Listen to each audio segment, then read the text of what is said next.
Hola y Dios bendiga. Estuvimos mirando y estuvimos haciendo un video donde estuvimos hablando sobre los primeros 7 versos del libro de Proverbios. Y estuvimos dando una serie de explicaciones sobre palabras y una forma de definición y explicación sobre conceptos que están aquí, como lo que es la razón, como lo que es la sabiduría, aunque lo dimos brevemente lo que es la sabiduría, sobre lo que son las razones prudentes, lo que es la prudencia. Pero para nosotros poder entender este libro tenemos que seguir haciendo definiciones y por eso seguimos en el primer capítulo, en la primera parte del primer capítulo de Proverbios, en este segundo video. Y en esta ocasión lo que vamos a hacer es tratar de ir directamente a algunas definiciones que no dimos o que no, por lo menos no ampliamos o no fuimos lo suficientemente certeros en el pasado video sobre ellas. La mayoría de ellas tuvimos que ignorarla por razones de tiempo. La primera definición que vamos a dar es la misma definición de lo que es un proverbio. ¿Qué es lo que es un proverbio? Porque este es el libro de Proverbios. Un proverbio es un dicho o algo parecido a lo que nosotros llamamos un refrán. Son unas palabras, ¿verdad? Normalmente cortas, una frase que tienen detrás de sí una enseñanza mayor. Tienen detrás de sí una enseñanza, a veces de manera directa y a veces de manera metafórica. Puede ser de manera directa o metafórica. Por ejemplo, nosotros tenemos un dicho que no está en la Biblia, pero tenemos un dicho que dice, por ejemplo, al que a buen árbol se arrima, buena sombra le cobija. Ese dicho es en sí mismo un proverbio y tiene un significado, en este caso, metafórico, ¿verdad? ¿Por qué? Porque nos está diciendo, nos está hablando de un árbol y nos está hablando de arrimarse, nos está hablando de sombra, pero lo que está tratando de decirnos es con qué personas nos juntamos, es decir, con qué tipo de personas nos reunimos. A eso que se refiere ese dicho. Estoy hablando del dicho, no del libro de Proverbios, sino para entender lo que es un proverbio. Entonces, estas pequeñas frases, normalmente cortas, ¿verdad? Muchas veces incluso tienen hasta algo de poesía, pues estas frases son lo que son los proverbios. Y en este caso estos proverbios son proverbios para conducirnos hacia la sabiduría, hacia lo que es el saber lo que conviene. Ese es el objetivo del libro de Proverbios que ya habíamos explicado. Entonces vamos con la segunda palabra que vamos a tratar de analizar aquí, que es la palabra sagacidad. ¿Qué es lo que es la sagacidad? La sagacidad es la habilidad que tienen algunas personas de encontrar un camino hacia una solución o hacia la consecución de ciertos objetivos. En los dominicanos le decimos a eso viveza. Cuando una persona es muy vivo, muy despierto, ¿verdad? Para las cosas, eso es tener sagacidad. Eso es lo que significa ser sagaz. Bien. Una persona que se encuentra en una situación y rápidamente encuentra una manera de cómo escabullirse, de cómo encontrar la manera de resolver el problema, sea en escabullirse, a veces huir, pero también a veces puede ser encontrar una manera de ponerse para resolver algo de manera sagaz, de manera hábil. Como también le decimos eso en los dominicanos, también le decimos ser habilidoso. Entonces, eso mismo que significa ser habilidoso es lo mismo que es ser sagaz. A eso que se refiere cuando está hablando aquí de sagacidad. Ser habilidoso. Pero no en el mal sentido, aunque puede ser en el mal sentido, pero no solo en el mal sentido, porque nosotros también usamos la palabra habilidoso en un mal sentido. Pero también puede ser un valor positivo si se usa para cosas buenas. Entonces, ser sagaz es bueno cuando se usa para cosas buenas, pero ser sagaz no da buenos resultados cuando se utiliza para malos objetivos. La cuestión aquí es el sí lo que es ser sagaz. Entonces es importante la sagacidad también. Entonces nos habla aquí de otra palabra que es simple o la simpleza. Cuando nos habla aquí de simple o simpleza se está refiriendo en cuanto a personas, es decir, personas que son simples. Está refiriendo siempre a características. Bien, entonces una persona simple es una persona que no tiene, vamos a decir, sabiduría, pero que no la tiene o no escudriña, no indaga en la sabiduría, pero no la tiene porque simplemente no le interesa. Eso es. Es decir, una persona, por ejemplo, que no tiene conocimiento, no porque no tiene acceso a él, sino porque no le interesa, prefiere no darle mente a las cosas. Es decir, prefiere no inquirir en la sabiduría, no inquirir en el conocimiento, no inquirir en la ciencia, inquirir, es decir, no buscarla, sino que prefiere ser simple, ser una persona que hace las cosas así, que no atiende a razones, que no atiende tampoco a consejos. Eso es lo que es ser una persona simple. Entonces, también nos va a hablar aquí de la palabra necio. Necio, esa palabra es exactamente lo contrario a sabio. En este libro se utiliza de esa manera. En el libro de Proverbios, necio siempre es contrapuesto a sabio. Siempre se pone del lado contrario. Entonces, una persona o nosotros estamos siendo necios cuando nos está faltando la sabiduría. En un lenguaje más actual, una necedad también es como el procurar algo, el hacer algo que siempre nos da un mal resultado, sea para nosotros o para otros, pero el perseverar en eso también se considera necedad. Y claro, tiene que ver, aún en nuestro lenguaje más actual, tiene que ver con la falta de sabiduría, porque si por ejemplo tú agarras un alambre y te das un corrientazo, y vuelve entonces y agarra el alambre de nuevo y vuelve y te da un corrientazo, porque tú estás empeñado en que quieres agarrar el alambre, eso es una necedad. Estás empeñado en siempre agarrar el alambre, o siempre te tropiezas con algo en tu casa, pero siempre lo dejas ahí. Entonces eso es una necedad. Siempre vuelves y caminas por donde está aquello con lo que te tropiezas, pero lo dejas ahí. Entonces esto se aplica a muchas cosas de la vida. Estoy dando un ejemplo simple sobre objetos, ¿verdad? Pero eso se aplica a muchas cosas de la vida. Por ejemplo, hay personas que hacen algo, por ejemplo, se juntan con una pareja que tiene una característica que es perversa, dejan esa pareja y vuelven a buscar otra pareja que tiene esa misma característica que es perversa, por la cual dejó a la primera. Y después deja esa y vuelve a buscar a otra persona con la misma característica visible, ¿verdad? Que, por ejemplo, una persona que no le gusta a las personas que son muy dadas a la bebida, por ejemplo. ¿Qué sería una necesidad? No le gusta la borrachera, no le gusta la borrachera, pero siempre busca a una persona que es dada a la bebida. Entonces eso es una necedad. Esto es un ejemplo que no quería dar este tipo de ejemplo, pero tenía que aterrizarlo un poquito el concepto, más allá de simplemente las cosas que suceden con los objetos, ¿verdad? Entonces, vamos a seguir. La palabra consejo. Vamos a seguir en el orden que la tengo aquí. La palabra consejo. Todas estas palabras están ahí en el primer capítulo del libro de Proverbios. Entonces, cuando habla de consejo, aquí ya está hablando de adquirir consejo, de tomar consejo. Es decir, sabemos lo que es un consejo, es una palabra simple. Es una palabra fácil de entender para nosotros en nuestro lenguaje, lo que es un consejo, porque entendemos de la cuestión de dar consejo. Pero esta palabra aquí se está utilizando de una manera un poco diferente. Porque adquirir consejo no es solamente que te den consejo, sino que tú interiorices el consejo. Es decir, incluso que tú prestes el oído al consejo, que tú busques, por ejemplo, que una persona busque y lea para adquirir consejo. Son pequeñas características que son parte de todo el englobado que sería la sabiduría, que es realmente lo importante, como habíamos explicado. Entonces, el consejo es importante para tener sabiduría, atesorar el consejo. Y el consejo, como sabemos, viene de la experiencia.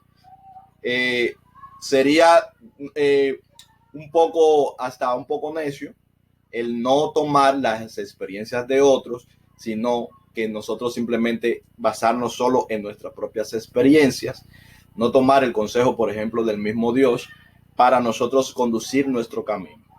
Aquí también se habla mucho de esto yo no lo puse aquí, pero se habla mucho de esto de camino, veredas, senderos. Todo esto se refiere, cuando está hablando de camino, sendero, veredas, ¿verdad?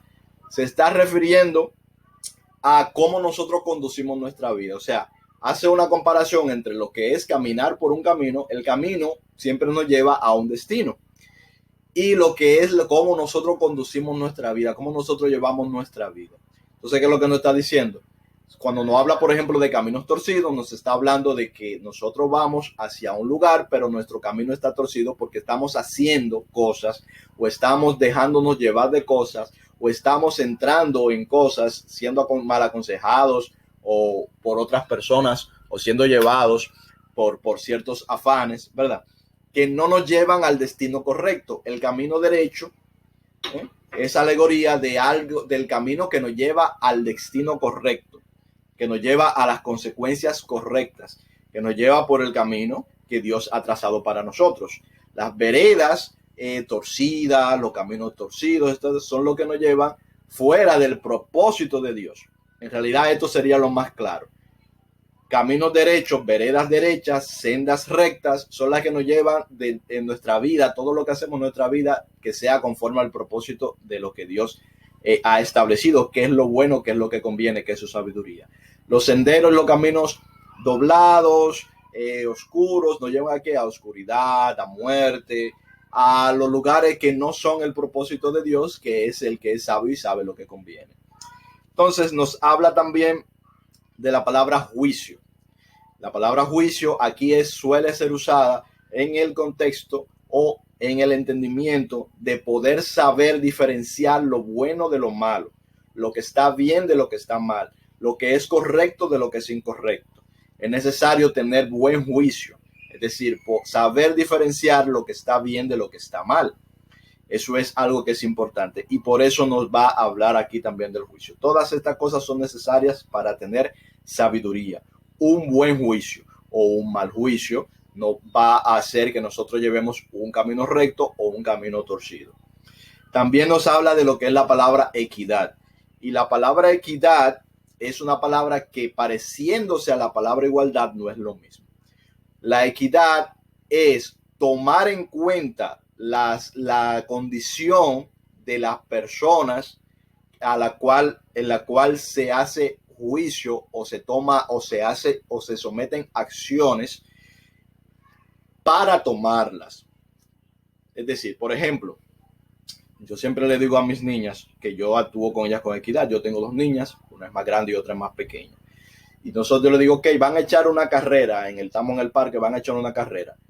¿Qué yo hago? Yo pongo, por ejemplo, a la niña que es más grande y por lo tanto más atlética, la pongo en una línea, y a la que es más pequeña, mucho más pequeña, ¿qué la hago? La pongo a una cierta distancia mucho más adelante, antes de empezar la carrera. No las pongo juntas.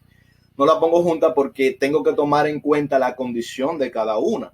La más pequeña no tiene la misma condición de la más grande, no ha adquirido su tamaño, no ha adquirido su fortaleza. Entonces, no es de justicia que yo aplique en ese caso la igualdad de ponerlas en la misma línea. Lo que sería justo en este caso es que yo aplique la equidad. ¿Qué vale la equidad? Poner una ventaja de distancia a la niña, como decimos en República Dominicana, dar gabela. Bien. De la misma manera, nosotros vemos que todo esto se aplica en la vida común.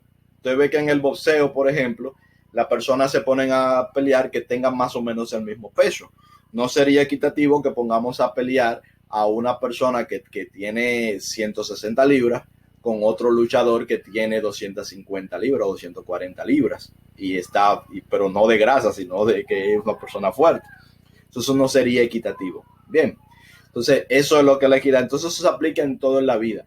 Nosotros debemos tomar en cuenta la condición de las personas. Por ejemplo, nosotros debemos tomar en cuenta la condición de una mujer que es, por ejemplo, una mujer que, por ejemplo, es madre, a la hora de exigirle, por ejemplo, en un trabajo, las horas de trabajo o cómo va a hacer lo que va a hacer si esa mujer, por ejemplo, está criando hijos. Entonces, ahí hay que ser equitativo. Ahí es necesario tener una cierta equidad.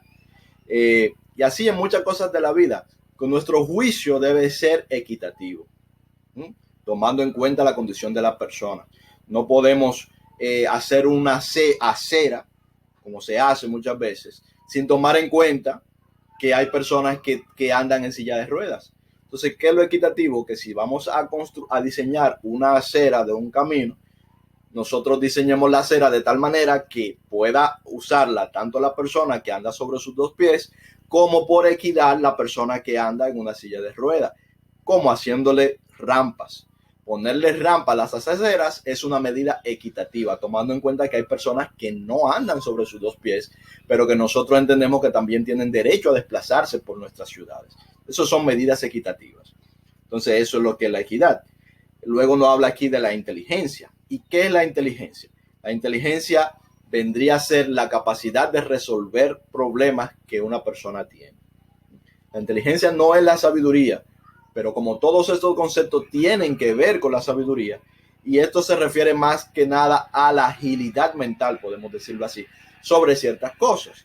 Vemos que la inteligencia, en estudios más recientes, vemos que la inteligencia puede ser diferente. Por ejemplo, hay personas que tienen más capacidad de resolver asuntos que tienen que ver con la música que otros. Entonces tienen una inteligencia musical.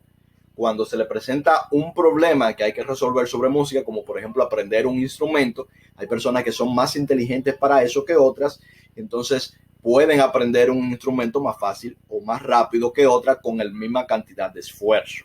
Bien. Otras, por ejemplo, no tienen tal vez esa inteligencia inicial, pero la desarrollan mediante el esfuerzo, entonces puede aprender incluso a veces hasta más que aquella persona que tenía lo que le llamamos talento, que no es más que esa inteligencia para esa cosa en específico, pero con un gran esfuerzo puede adquirir, porque estas son cosas que se adquieren, la inteligencia también se adquiere. Bien, se puede desarrollar hasta cierto punto. Hay una inteligencia que viene dada por naturaleza, pero se puede desarrollar, nuestra mente puede ser entrenada para ciertos tipos de inteligencia, para resolver ciertos tipos de cosas.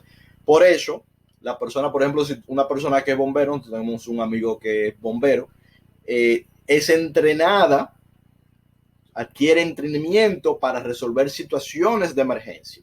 Y cuando esa persona se ve en una situación de emergencia, es capaz rápidamente, ¿verdad?, de pensar y de razonar para encontrar soluciones y tomar acciones que pueden ser beneficiosas o que pueden dar como resultado algo bueno en tanto sus acciones o en tanto sus omisiones de acciones también. ¿Por qué? Porque su inteligencia ha sido entrenada para ese tipo de situaciones. Entonces, hay todo tipo de inteligencia. Hay gente que son muy inteligentes para la matemática, hay gente que son muy inteligentes para las artes, hay gente que son muy inteligentes para el trato con los demás, hay personas que son muy inteligentes para la cocina, hay personas que son muy inteligentes para la organización, pero es importante que nosotros tratemos de desarrollar la inteligencia en todos los ámbitos que nos sea posible. Esa capacidad de razonar, de resolver las cosas de manera rápida y ágil y de la manera más precisa posible. Entonces, esto también nos va a ayudar a escudriñar y a entrar en lo que es la sabiduría. Luego nos habla otra palabra que es la cordura, ¿verdad? La cordura es lo contrario de la locura. La cordura es lo contrario de la locura. Y aquí se utiliza mucho en estos escritos, sobre todo para hablar de lo contrario a dejarnos llevar, por ejemplo, déjame ver si puedo poner un ejemplo de esto, a dejarnos llevar, por ejemplo, del creernos muchas cosas. Por ejemplo, a veces una persona puede tener cierta inteligencia, como acabamos de dar el otro ejemplo, en cierta cosa, pero no pensar de sí mismo con cordura, es decir, pensar que es más de lo que es o que tiene más habilidad de la que realmente tiene. También podemos ver como en la cordura, o en la falta de la cordura, ¿verdad?, de hacer actos que parecen de locura. O sea, es decir, hacer cosas que no son precisamente razonables, como tomar acciones que no son beneficiosas, pero que a los ojos de la mayoría de las personas se ve claro que no lo son. Como por ejemplo, ir y pegarse de un alambre con un alto voltaje. Eso no es algo que corresponda a la cordura, es contrario a la cordura. Bien, entonces en términos simples, como dije al principio, la cordura es lo contrario de la locura. Entonces nos habla de la insensatez, que es la falta de sensatez. El ser sensato también es parecido a la palabra anterior, pero al contrario, es tener cordura. Una persona sensata es una persona que tiene cordura, que piensa bien las cosas, vamos a decirlo así, que se piensa bien las cosas, que toma en cuenta con todo lo otro que habíamos visto, con la equidad, con juicio, las cosas sobre qué hacer, sobre qué pensar de sí mismo. El apóstol Pablo no habla de esto, no dice que cada quien piense de sí mismo con cordura, no más allá de cuál es su verdadera estatura, sino con cordura, no se haga más grande de lo que realmente es. Entonces, la locura es lo que lleva, por ejemplo, a un emperador como Nerón a hacer todas las barbaridades que hizo. Le faltó cordura y su mente se engrandeció y le faltó la cordura, se enloqueció. Y eso le pasa a muchas personas. Entonces, estas son cosas que nosotros tenemos que perseguir. Tenemos que perseguir tener cordura en todos nuestros actos y en todo lo que hacemos y en lo que aprendemos. Bueno, volvemos a la cuestión de la sensatez, que es precisamente eso. Nos habla de la enseñanza y aquí nos está hablando de que tenemos que escudriñar la enseñanza, es decir, tenemos que apreciar la enseñanza, buscarla. Es decir, no solamente quedarnos sentados a esperar a que las cosas pasen, sino buscar la enseñanza. Siempre vamos a tener enseñanzas, principalmente de parte de Dios y de Dios a través de personas, a través de su Espíritu, a través de Jesucristo, también a través de la naturaleza. Es decir, si nosotros vamos a inquirir y a observar la naturaleza, que sea para obtener una enseñanza, para apreciarla. Estas son cosas que tenemos que atesorarla. No podemos ser simples, sino que tenemos que buscar la enseñanza. Ciertamente no lo sabemos todo, pero cada día podemos saber más. ¿Se entiende? Es decir, ciertamente nunca vamos a saberlo todo en esta vida, pero ciertamente cada día podemos saber un poco más. Ciertamente podemos atesorar también lo que vamos aprendiendo, porque no es, como va a decir en este libro, nos es adorno, nos sirve como adorno. Entonces vamos a seguir en la palabra consentir. La palabra consentir se refiere en la mayor parte de este libro a estar de acuerdo con ciertas cosas o sobre todo ciertas acciones. Por ejemplo, nosotros vemos que hay cosas que nosotros vemos en la sociedad en la cual nosotros entendemos que no son correctas. Entonces nosotros no consentimos en ellas. No quiere decir que vayamos necesariamente a oponernos a ella en el sentido de agarrar a las personas para que no lo hagan. O sea, eso no tiene que ver con el consentir específicamente. Por ejemplo, hay personas que le enseñan cosas malas a los niños, por ejemplo, a través de la televisión. Vemos la televisión que se presentan cosas que no necesariamente son buenas y sabemos que los niños lo van a ver. Estoy buscando un ejemplo rápido así. Entonces, yo puedo no consentir en que esa cosa se presente, pero no quiere decir que yo vaya, por ejemplo, a querer que cierren el canal de televisión o hacer que yo por mi propia mano a tomar esa prerrogativa en mis manos. Entonces, no consentir no quiere decir necesariamente yo ir y tomar la prerrogativa en mis manos. Pero aquí en el libro se habla mucho de no consentir también, del no consentir. Por ejemplo, hay personas que quieren hacer mal, que quieren, por ejemplo, formar un grupo, un partido o una banda armada para hacer daño. Entonces, en esa cosa nosotros no debemos de consentir, es decir, no debemos de ponernos de acuerdo y decir, sí, está bien, o bueno, sí, háganlo. No quiere decir esto que nosotros vayamos ahora, como le acabo de decir, ahora a oponernos físicamente, a atrapar o a maltratar o a estas que quieren hacer estas cosas. Simplemente es no consentir, no estar de acuerdo, no darle nosotros el visto bueno a estas cosas. Y a otras cosas sí darles el visto bueno. A cosas buenas, a cosas positivas sí darles el visto bueno. Por ejemplo, nosotros vemos que aquí donde yo vivo, por ejemplo, se está instalando unas cuestiones de unos paneles solares. Entonces eso es algo, por ejemplo, que yo desde mi punto de vista y en tanto a lo que conozco, consiento en que eso se haga. Pero, por ejemplo, yo no consiento en que la gente esté tirando basura a la calle. Pero yo no ando agarrando a la gente que anda tirando basura a la calle para imponerles un castigo. Yo simplemente no consiento en ello, ¿verdad? ¿Y qué hago como no consiento? Trato yo de dar el ejemplo y de que mis hijos que están conmigo también den el ejemplo en cuanto a esto. Incluso muchas veces recogiendo la basura que otros botan en ciertos lugares y poniéndola en los zapacones que están muchas veces en los lugares donde la gente está tirando la basura al suelo. Entonces vamos a ver. Temor de Jehová, y ya eso más o menos lo explicamos, pero vamos a explicarlo aquí. La sabiduría, el principio de la sabiduría nos dice que es el temor de Jehová. Pero esto no se está refiriendo en este texto, mucha gente se confunde y piensan que está hablando de tenerle miedo a Jehová. No, el temor de Jehová no es eso. El temor de Jehová, en este caso, lo que se está refiriendo, y lo vas a ver que se repite en este libro, se está refiriendo es precisamente a lo que es la sabiduría, que no es más que tomar en cuenta a Jehová en todos nuestros caminos. Tomar en cuenta a Dios en todo nuestro camino. Ese es el temor de Jehová. Es decir, yo voy a emprender algo, tengo que tomar en cuenta a Dios. Pienso que algo no debo dejar de hacerlo, ok, pero primero vamos a tomar en cuenta a Dios. Es decir, seguir los caminos rectos, seguir el camino de Dios. Nosotros sabemos en este tiempo que tenemos el Espíritu Santo y que el Espíritu Santo nos puede guiar a toda verdad.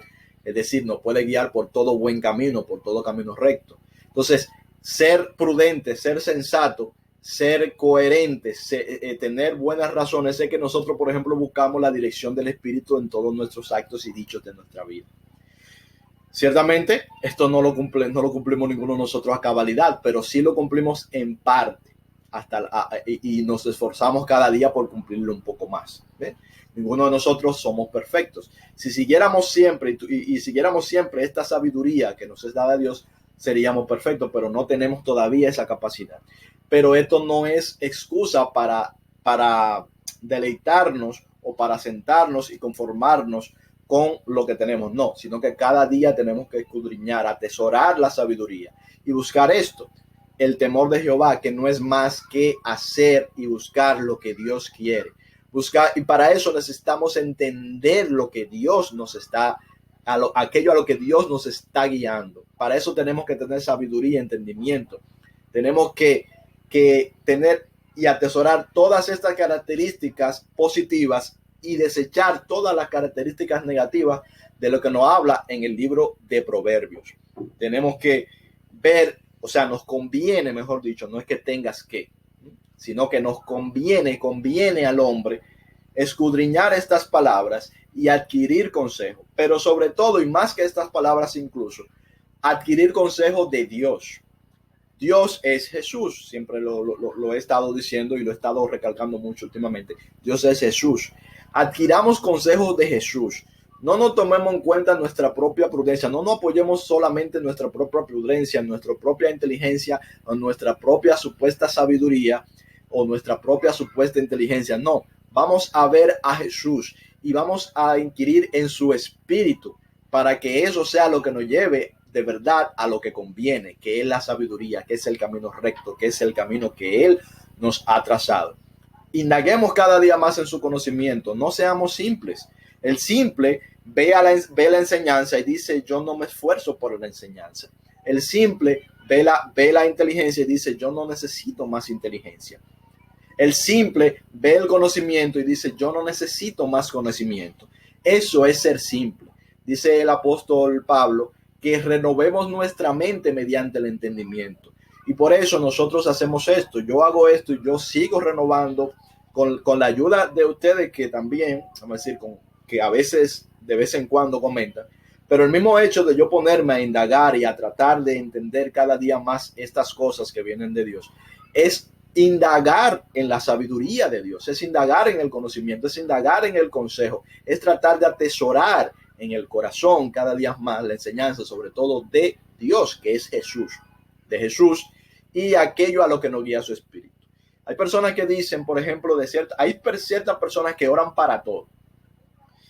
Y hay personas que dicen, no hay que orar para todo. No, ¿cómo que no? Si la sabiduría es allí que está, es en buscar el consejo, escuchar la voz de Dios. Escuchar la voz de Dios es lo que nos va a llevar hacia la verdadera sabiduría, a lo que realmente conviene, ¿verdad? No solamente escucharla, sino hacer también lo que el Señor nos manda. Ciertamente eso no quiere decir que nosotros nos quedemos sentados como algunas personas, porque ese es el otro extremo, a esperar escuchar la voz de Dios, cuando ya también tenemos en gran parte, sabemos qué es lo que Dios quiere para nosotros, en las mismas palabras de Jesucristo y de sus apóstoles. Entonces, si Dios no te ha hablado sobre algo, indaga qué dice Jesucristo, indaga qué dicen los apóstoles, indaga qué busca el Espíritu, porque ya también eso es testimonio de Dios. Entonces, no quiere decir, y esto es lo que quiero referirme, que no quiere decir que no quiere decir ni que no debemos de buscar a Dios y de buscar el consejo de Dios en todo lo que hacemos. Sí, tenemos que buscar el consejo de Dios en todo lo que hacemos. Y entre más conectados estemos con Dios, mejor va a ser. No solo para nosotros, sino para el propósito general de Dios, que es la salvación de los hombres. Ese es su propósito. Porque no podemos pensar solamente en nuestro propósito particular, sino en el propósito de Dios. Eso es lo que nos conviene. Aunque a veces no lo parezca a nuestros ojos, eso es lo que nos conviene. No eso, sino y que tampoco, ¿verdad? No quedemos sentados porque no estamos escuchando la voz de Dios. Entonces, ¿cómo que no estás escuchando la voz de Dios? Si Dios está hablándonos a través de todo, nos habla a través de la naturaleza, nos habla a través de otras personas, y tenemos su palabra aquí, cuando Él estuvo en el mundo, en la voz de Jesucristo, que prácticamente la palabra de Jesucristo la podemos hablar, la palabra de Jesucristo y la explicación que nos dan los apóstoles sobre esas palabras, la podemos aplicar prácticamente a cada cosa de nuestra vida, a cada decisión de nuestra vida. Porque las decisiones importantes de nuestra vida casi siempre tienen que ver con nosotros y otras personas. Y Jesucristo ya nos dijo claro, ama a tu prójimo como a ti mismo. Ama al Señor tu Dios sobre todas las cosas. Ama al Señor tu Dios sobre todas las cosas y a tu prójimo como a ti mismo. Ama a tu enemigo, etcétera, etcétera. Entonces, eso son cosas, eso es un consejo claro y una voluntad clara de Dios que nos dice cómo debemos de actuar respecto precisamente de esas cosas que tenemos en las cuales podemos encontrar conflicto. Pero sobre todo que seamos llevados del Espíritu. Los que son llevados del Espíritu son los que realmente tienen la sabiduría. Porque los que son llevados del Espíritu quiere decir que sus actos en su vida, o la mayoría de sus actos en su vida, lamentablemente no todos, pero sí la mayoría de los actos en su vida, la mayoría de los dichos en su vida, son dirigidos directamente por Dios a través de su Espíritu. Y eso es la sabiduría. Ahora, cuando tú vayas a leer este libro, yo te invito a que lo leas con detenimiento, de este proverbista, que nos está dejando consejos de lo que él entiende, de lo que él llegó a entender de Dios, que mucho llegó a entender. Recordemos que es un hombre también que escribe esto. Siempre tenemos que tomar en cuenta que esto es un hombre que lo escribe, pero también tenemos que tomar en cuenta que este hombre sí tuvo una cercanía con Dios, como muchos otros la han tenido. Sí tuvo una cercanía con Dios, que es un hombre que cometió errores a pesar de eso. El que escribió esto también cometió muchos errores en su vida. Pero nosotros, ¿qué vamos a hacer? Vamos a tomar las cosas buenas que esta persona aprendió de parte de Dios. Vamos a ver también el consejo que él nos da, que muchos de ellos son por errores que él mismo cometió también. Esta misma persona cometió también. Y vamos a ver todo lo bueno que tenemos de parte de Dios en las palabras de esta persona. Tomemos lo bueno, y si hay algo malo, entonces lo desechamos simplemente. Así de simple es. Entonces, Dios les bendiga mucho. Les invito a que estudiemos este libro y que lo entendamos y que lo estudiemos con conocimiento y con el mayor entendimiento y con la dirección de nuestro Señor Jesucristo a través de su Espíritu. Nos vemos.